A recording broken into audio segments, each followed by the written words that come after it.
Nah, oleh sebab itu, saudara, dan ini sudah lakukan banyak nih. Kok saudara baru ribut sekarang? Ini umumkan dan saudara diem aja sejak dulu nih. Kita yang mengumumkan kasus Indosuria, yang sampai sekarang bebas di pengadilan kita tangkap lagi karena kasusnya banyak. Itu kan PPATK, kok baru ribut soal ini?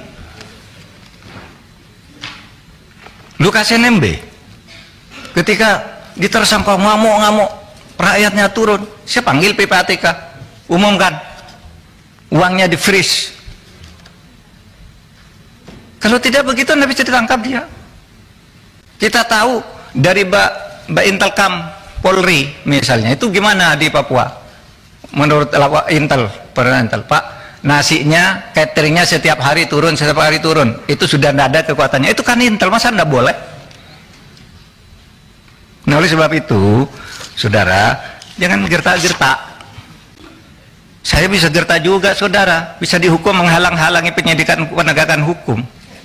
Iya, dan ini sudah ada yang dihukum 7,5 tahun, namanya Verdik Yunandi. Ya kerja-kerja kayak saudara itu. Orang mau mengungkap, dihantam, mengungkap, dihantam. Ingat kan? Itu. Saya bisa. Saudara menghalang-halangi penegakan hukum. Itu Verdik Yunandi. Masih ada itu. Saya sama saudara kan kerjanya dengan Verdik Yunandi. Melindungi Setia Novanto kan? Nggak boleh dia ini, lalu laporkan orang, semua orang dilaporin sama dia. Ya, kita bilang ke KPK itu menghalang-halangi penyidikan, menghalang-halangi penegakan hukum. Tangkap. Jadi jangan main ancam-ancam begitu. Kita nih sama, saudara. Oleh sebab itu, saudara, saya ingin menegaskan itu kepada Pak Arsul. Harap jangan dipotong. Pak Arsul bicara kewenangan. Menurut Perpres kewenangan Polhukam itu ABCD, tidak berwenang mengumumkan. Loh, saya tanya, apa dilarang mengumumkan? Kalau tidak berwenang, apa dilarang? Kalau di dalam hukum itu sesuatu yang tidak dilarang itu boleh dilakukan. Loh, Anda dari pesantren nih, saya bacakan dalilnya, wal aslu fil uqudi wal muamalah as-sah hatta yaqumu dalilun alal batalani wa tahrim. Pimpinan, izin pimpinan, boleh bicara? Nanti dulu. Menurut saya biarkan menjelaskan dulu dong. Nanti gini. Bicara. Saya mohon izin ke pimpinan. Boleh nggak saya bicara? Nanti dulu. Oke, nanti dulu. Silakan. Jadi setiap urusan tuh kalau tidak ada larangan boleh, kecuali sampai timbul hukum yang melarang. Itu pesantren kan? Dalil di pesantren waktu kecil udah menghafal kayak gini. Nanti kalau di dalam hukum umum, saya katakan juga sekarang ke Pak Beni, pertanyaannya kok seperti polisi. Menko boleh ngomongkan apa enggak? Begini Pak, kalau boleh apa tidak? Begini kalau substansi, boleh apa tidak? Jawab iya atau tidak. Kan enggak boleh tanya begitu. Itu. Harus ada konteksnya dong. Sesudah bilang, boleh katanya. Ini yang saya lihat. Kalau boleh sebutkan pasalnya, boleh kok harus ada pasalnya. Kalau boleh tuh enggak perlu pasal. Misalnya saya tanya ke Pak Beni, boleh enggak saya ke kamar mandi sekarang? Boleh, mana pasalnya? Enggak ada, karena boleh. Kalau dilarang baru ada pasalnya. Di mana dalilnya? Nah, sekarang bukan bahasa Arab, bahasa Latin. Nolum delictum nola punasine previalege punali. Ini dalam hukum pidana. Tidak ada satu kesalahan, tidak ada sesuatu yang dilarang itu sampai ada undang-undang yang melarang lebih dulu. Ini tidak dilarang kok. Lalu ditanya kayak copet aja. Memang siapa? Pak Mahfud. Ya. Jadi ini Pak Mahfud menjawab apa yang diungkapkan oleh Pak Arsul, Pak Arteria. Nanti habis ini Pak Beni berarti kalau gitu ya? Iya, tadi sudah. Oh, udah. Iya, Pak Beni yang bertanya sewenang-wenang. Teman-teman, sebentar Pak Mahfud, supaya dalam rapat ini apa yang mungkin seminggu terakhir penyampaian di publik dan rapat yang kemarin sudah disampaikan oleh Komisi 3, ini Pak Mahfud menyampaikan juga klarifikasi tentang terkait apa yang sudah teman-teman ungkap. Jadi berikan ruang Pak Mahfud untuk mengklarifikasi. Nanti setelah Pak Mahfud menyelesaikan, teman-teman silakan untuk menyampaikan hal terkait apa yang disampaikan Pak Mahfud. Silakan Pak Mahfud. Ya, saya kira sudah begitu aja. Ya. Nah, karena sering di DPR ini aneh. Kadang-kadang marah-marah gitu, nggak taunya Markus dia. Marah ke Jaksa Agung, ngomong itu, nantinya datang ke kantor Kejaksaan Agung titip kasus. Pimpinan mohon dicatat ya. Saya interupsi pimpinan. Interupsi pimpinan. Saya kira ini Silakan, tidak Pak. relevan. Silakan, Interupsi pimpinan. Ya. Silakan Pak Habib, silakan. Apa? Hak.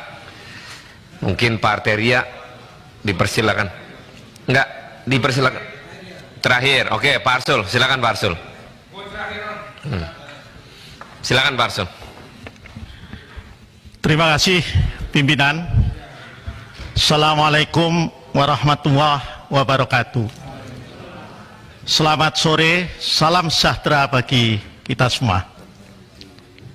Yang terhormat Ketua Komite Koordinasi Nasional PPTPPU, Sekretaris Komite beserta seluruh jajaran, yang terhormat pimpinan dan para anggota Komisi 3, serta hadirin dan hadirat yang tidak saya sebutkan satu persatu. Izinkan saya memulai tanggapan dari apa yang tadi disampaikan oleh Ketua Komite dengan mengutip sebuah hadis. Laisas saditu bisurat walakinnas sadidalladzi yamliku nafsahu indal khotab. Rawahu Bukhari dan Muslim. Orang yang kuat itu bukan karena dia jago gulat, baik jago gulat fisik maupun gulat mulut. Tetapi orang yang kuat itu adalah orang yang dapat menahan diri ketika dia sedang marah. Karena itu saya ingin sampaikan, saya ingin la takdob. Janganlah engkau marah untuk diri sendiri. Sudah Kiai kelas atas, ngeri kan? Ya. Terima kasih Bapak Ibu sekalian. Apa yang disampaikan oleh Ketua Komite yang seorang guru besar hukum tentu harus kita hormati. Itu sebuah pendapat, tapi bukan satu-satunya pendapat. Dan dalam hukum, kita yang berlatar sarjana hukum, kita semua hafal ya. Twee juristen dry meningen. Kalau ada dua sarjana hukum, ada 3 pendapat ya. Jadi tentu kita hormati Pak Menko punya pendapat yang berbeda dari yang saya sampaikan ya. Pak Menko berpendapat apa yang tidak diatur dalam TUSI, tugas dan fungsi Perpres nomor 6 2012, maka boleh dilakukan berbasis asas dalam hukum muamalah. Apa yang tidak dilarang boleh dilakukan ya. Tentu itu juga bisa saya terima, tapi boleh juga saya berpendapat bahwa apa yang tidak ada dalam TUSI sejatinya juga kalaupun tidak boleh harus hati-hati dilakukan. Memang dalam hukum administrasi pemerintahan ada konsep phrase immersion, konsep tentang diskresi. Itu juga kita akui ya. Persoalannya kemudian ketika apa yang tidak diatur, phrase immersion atau diskresi itu dipergunakan, sepanjang itu membawa kemanfaatan, tidak menimbulkan kontroversi, tidak masalah. Tetapi ketika itu dipergunakan oleh salah satu fungsionaris pemerintahan, kemudian berbantah-bantahan dengan fungsionaris pemerintahan yang lain, maka saya tidak bisa membayangkan, Pak Ketua Komisi, kalau di DPR ini ada 9 fraksi, biasa kita berbantah-bantahan, biasa kita sudut pandangnya berbeda-beda. Tetapi kalau pemerintah itu harus satu fraksi Ya. Pemerintah itu harus satu fraksi.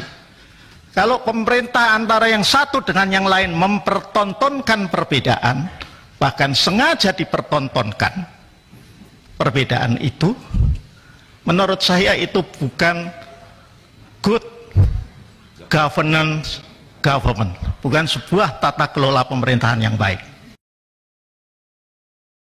Terima kasih sudah nonton. Jangan lupa like, subscribe, dan share ya.